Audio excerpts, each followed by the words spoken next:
নমস্কাৰ আজি আমি আৰম্ভ কৰিছো B.Ed আৰু D.EL.Ed Entranceৰ কাৰণে কিছুমান ইম্পৰ্টেন্ট কোৱেশ্চনছ আপোনালোকে হেখলৈকে ভিডিওটো চাব স্কিপ নকৰাকৈ আমাৰ আজি প্ৰথম প্ৰশ্নটি হৈছে what does G20 stand for G20 কি বুজাই সুধিছে ইয়াৰে অপচন বিলাকৰ ভিতৰত option number A is the right one group of 20 nations 20খন নেশনক বুলি কৈছে একেলগে কি কোৱা হয় G20 বুলি কোৱা হয় এতিয়া এই G20 মেম্বাৰছ বিলাকনো কোন হয় সেই বিষয়ে আমাৰ কোৱেশ্চন আহিব পাৰে কেতিয়াবা এনেকৈ আহিব যে তলৰ কোনখন কান্ট্ৰি G20 মেম্বাৰ নহয় বা হয় সেই কাৰণে আপোনালোকে গুটেই কেইখন নাম মনত ৰখাটো প্ৰয়োজন যদি আপোনালোকৰ অসুবিধা হয় নিজৰ সুবিধা মতে নিমনিক বনাই ল'ব কিছুমান আপোনাৰ শৰ্ট ট্ৰিক্স ইউজ কৰিব পাৰে ইয়াৰে যদি চাও আমাৰ গ্ৰুপ G20 আমাৰ যি আছে তাৰে ভিতৰত 19খন আমাৰ কান্ট্ৰি আছে 19ৰ কান্ট্ৰিৰ ভিতৰত আৰ্জেন্টিনা অষ্ট্ৰেলিয়া এই দুটা আছে তেনেকেও বনাব পাৰে Brazil Canada China France Germany India Indonesia Italy I তিনিটা আছে আই কিউব এনেকেও মনত ৰাখিব পাৰে Japan Republic of Korea Mexico Russia Saudi Arabia South Africa হেতু এছ মনত ৰাখিব পাৰে এছ স্কয়াৰ তেনেকৈ কৰিও টাৰ্কি ইউনাইটেড কিংডম আৰু ইউনাইটেড নেশনছ এই 19খন কান্ট্ৰিৰ লগতে আৰু দুটা ৰিজিয়নেল বডি আছে সেই কেইটা হৈছে কি ইউৰোপিয়ান ইউনিয়ন আৰু আফ্ৰিকান ইউনিয়ন তো আফ্ৰিকান ইউনিয়ন বেছি দিন হোৱা নাই 2023 চনতহে তাত আহিছে জয়েন হৈছে আৰু বাকি আমাৰ কি কৈছে যিবিলাক আমাৰ G20 মেম্বাৰ হেইবিলাকে আমাৰ কি কৈছে গ্লোবাল আমাৰ যেটো আমাৰ এবাউট 2/3 অফ দা ওয়াৰ্ল্ড পপুলেশনক তেওঁলোকে ৰিপ্ৰেজেন্ট কৰে তো এই নাম কেইটা আপোনালোকে মনত ৰাখিব কান্ট্ৰি কেইখনৰ নাম কেইটা কেতিয়াবা কোনটো হয় G20 মেম্বাৰ কান্ট্ৰি কোন নহয় তেনেকেও আহিব পাৰে তাৰ পাছৰ প্ৰশ্নটি হৈছে when was the G20 form G20 কেতিয়া গঠন হৈছিল সুধিছে এটো হৈছে আমাৰ অপচন নম্বৰ B 1999 1999 চনত গঠন হৈছিল Question number 3 where was the G20 summit held in 2023 আমি 2023 চনৰ কথা ইয়াতে সুধিছে কাৰণ যেহেতু আমাৰ সেই 23 চনৰ যেটো সামিট হৈছিল হেয়া ভাৰতৰ লগত ৰিলেট আছিল সেই কাৰণে এটো কোৱেশ্চন আহিছে হেয়া হৈছে option number C new Delhi তাৰ পাছতে কৈছে which country held G20 presidency in 2023 G20 যেটো প্ৰেসিডেন্সি আছিল 2023 চনত কোনখন কান্ট্ৰিত হৈছিল সুধিছে হেয়া আমি অলৰেডি কৈছোৱে যে আমাৰ যদি কান্ট্ৰি হিচাপে হুদে হেয়া হ'ব অপচন নম্বৰ C ইন্ডিয়া আৰু প্লেসটো হৈছে আমাৰ কোন নিউ দিল্লী তাৰ পাছত question number 5 what was the theme of India's G20 presidency in 2023 very important G20 আমাৰ যেতিয়া হৈছিল 2023 চনৰ তাৰে আমাৰ থিমটো কি আছিল সুধিছে ইন্ডিয়াৰ G20 presidency হেয়া হৈছে option number A one word one family one future কেতিয়াবা এনেকে নাথাকি বসুধৈৱ কুটুম্বকম এনেকেও থাকিব পাৰে Question number 6 what is the main focus of G20 G20 ৰ main focus কি সুধিছে ইয়াৰ অপচন সমূহৰ ভিতৰত option number C economic and financial corporation আমাৰ ফাইনান্সিয়েল আৰু ইকোনমিক কৰ্পোৰেচনৰ কাৰণে আমাৰ G20 মেইন ফোকাস কৰে Question number 7 এখন টেটৰ পেপাৰত আহিছিল ইয়াতে সুধিছে G20 ৰ মুখ্য কাৰ্যালয় ক'ত অৱস্থিত where is the headquarters of G20 located ইয়াতে none of these আছে কেতিয়াবা সকলো ক্ষেত্ৰতে নহয় 90% হ'ব পাৰে আমি 10% আমি 100% বুলি ক'ব নোৱাৰো যেটা none of these বা all of these থাকে তেতিয়া হেতুৱে আনসাৰ হোৱাৰ সম্ভাৱনা 90% হয় 100% বুলি নকওঁ আপোনালোকে পাছত ক'ব যে মেম আপুনি কৈছিলে কাৰণে আমি দিলু হেনেকও নহয় কিন্তু হোৱাৰ চান্সেছ থাকে আৰু 90% তো ইয়াতে যদি চাও ইয়াৰ আমাৰ হেডকোৱাৰ্টাৰ কোড সুধিছে আমাৰ G20 ৰ মুখ্য কাৰ্যালয় G20 ৰ কোনো ধৰণৰ আমাৰ পাৰ্মানেন্ট হেডকোৱাৰ্টাৰ নাই সেইকাৰণে অপচন নম্বৰ D টোৱে হ'ব ইয়াৰ শুদ্ধ উত্তৰ ইয়াৰ কোনোটোৱে নহয় option number D none of these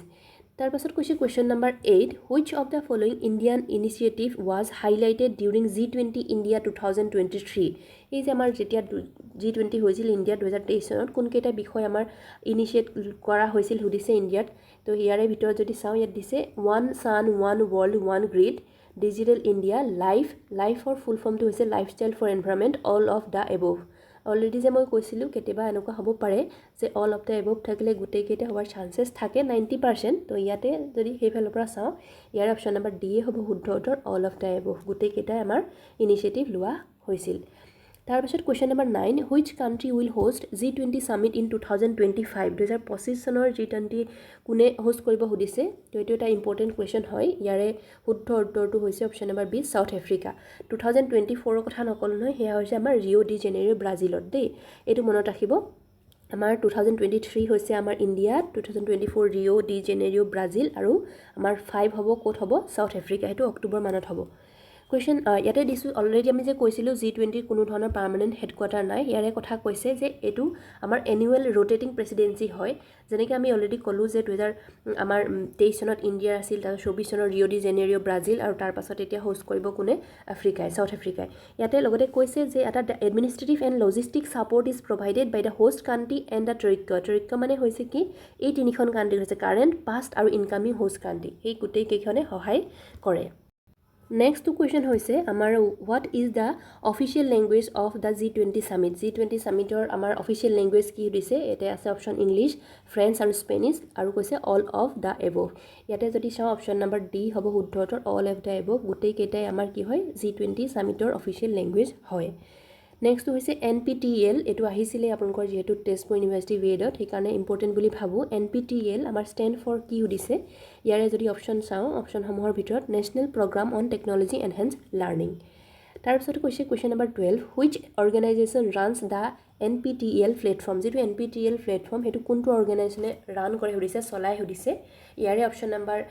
C হ'ব right answer IITs and IISc Indian institute of আমাৰ টেকনলজি আৰু IISc Indian institute of science তেওঁলোকে কি কৰে এই আমাৰ অৰ্গেনাইজেশ্যনটো ৰান কৰে এই অৰ্গেনাইজেশ্যনবিলাকে ৰান কৰে NPTEL যিটো প্লেটফৰ্ম হয় কেতিয়াবা লাষ্ট আপোনালোকৰ আহিছিলে চাগে কোন ইনিচিয়েটিভ কোনে লয় হয় সুধিছে সেইটো হ'ব IIT আৰু IISc তাৰপিছত ইয়াতে লিখিয়ে দিছে যে আমাৰ এইটো যিটো এটা প্লেটফৰ্ম হয় national program on technology enhanced learning সেইটো এটা জইণ্ট ভেঞ্চাৰ হয় IIT আৰু IIScৰ আৰু কোনে ফাউণ্ড কৰিছে বুলি হৈছে founded by ministry of education আৰু কোনটো চনত সেইটো ইম্পৰ্টেণ্ট হয় লঞ্চ ইন 2003 চনত এইটো লঞ্চ কৰা হৈছিল আৰু বৰ্তমান সময়ত ই 600তকৈ বেছি course certificate courses for certification every semester in about 22 discipline 22টা বিভাগত 600তকৈ বেছি কোৰ্চ আগবঢ়ায় ইয়াৰে আপোনালোকৰ ফুল ফৰ্মটো মনত ৰাখিব national program on technology enhanced learning আৰু কাৰ এটা ইনিচিয়েটিভ অলৰেডি কৈছোঁ IIT আৰু IISc তাৰ পাছতে হৈছে question number 13 NPTEL courses are part of which national digital initiative এইটো আপোনালোকক অলৰেডি আগতে কৈছোঁ এইটো হ'ব আমাৰ অপশ্যন নম্বৰ এ স্বয়মৰ আমাৰ যিটো কোৰ্চ হয় NPTEL কোৰ্চ হয় তাৰ এটা পাৰ্ট হয় নেশ্যনেল ডিজিটেল ইনিচিয়েটিভ কাৰ পাৰ্ট হয় তেতিয়াহ'লে স্বয়মৰ এটা পাৰ্ট হয় নেক্সট কুৱেশ্যন হৈছে what type of courses are offered through NPTELত কেনেকুৱা ধৰণৰ কোৰ্চ অফাৰ কৰে সুধিছে ইয়াৰে অপশ্যনসমূহৰ ভিতৰত option number B engineering science humanities and management next question number 15 when was the make in India initiative launch make in India আমাৰ যিটো ইনিচিয়েটিভ হয় কেতিয়া আমাৰ লঞ্চ কৰা হৈছিল সুধিছে ইয়াৰে অপশ্যনসমূহৰ ভিতৰত option number B is the right one 2014 চনৰ চ' আমাৰ 25 ছেপ্টেম্বৰ তাৰিখে আমাৰ যিটো মেক ইন ইণ্ডিয়া প্ৰগ্ৰাম সেয়া লঞ্চ কৰা হৈছিল question number 16 what is the main objective of make in ইণ্ডিয়াৰ অবজেক্টিভ কি সুধিছে মেইন অবজেক্টিভ যিটো হয় ইয়াৰে অপশ্যনসমূহৰ ভিতৰত অপশ্যন হ'ব C Boost manufacturing of India manufacturing যিটো আমাৰ ইণ্ডিয়াৰ হয় তাক বুষ্ট কৰাই হৈছে আমাৰ মেক ইন ইণ্ডিয়াৰ মেইন অবজেক্টিভ ইয়াৰ লগতে আৰু কিছুমান কি অবজেক্টিভ আছিলে সেইবিলাক হৈছে increasing the manufacturing sector already কৈছোঁৱে কণ্ট্ৰিবিউশ্যন টু ইণ্ডিয়াছ GDP লগতে আমাৰ এট্ৰেক্টিং ইনভেষ্টমেণ্ট এইটো এটা ইম্পৰ্টেণ্ট হয় আমাৰ ইনভেষ্টমেণ্ট এট্ৰেক্ট কৰা এটা মেক ইন ইণ্ডিয়াৰ এটা আমাৰ কি হয় ইনিচিয়েটিভ হয় আৰু লগতে ফষ্টাৰিং ইনোভেশ্যন এণ্ড এনহেন্সিং ইনফ্ৰাষ্ট্ৰাকচাৰ এইটো আমাৰ মেক ইন ইণ্ডিয়াৰ এটা আমাৰ যিটো ফ'কাছ হয় অবজেক্টিভ হয় তো এইকেইটাই আছিল আমাৰ কুৱেশ্যন এইকেইটাই আছিল আমাৰ আজিৰ কুৱেশ্যন আশা কৰোঁ আজি ভিডিঅ'টোৰ পৰা আপোনালোকে কিছু হ'লেও উপকৃত হৈছে যদি আপোনালোকে আমাৰ ভিডিঅ'সমূহ চাই ভাল পাইছে লগৰ বন্ধু বান্ধৱীৰ লগত শ্বেয়াৰ কৰিব আৰু লগতে আমাৰ চেনেলটো ছাবস্ক্ৰাইব কৰিব আৰু যিসকলে এতিয়াও আমাৰ ভিডিঅ'বিলাক চোৱা নাই আগৰ টিচিং এপ্টিটিউড সেই সকলোবিলাক আমাৰ প্লেলিষ্ট বনোৱা আছে চাব পাৰে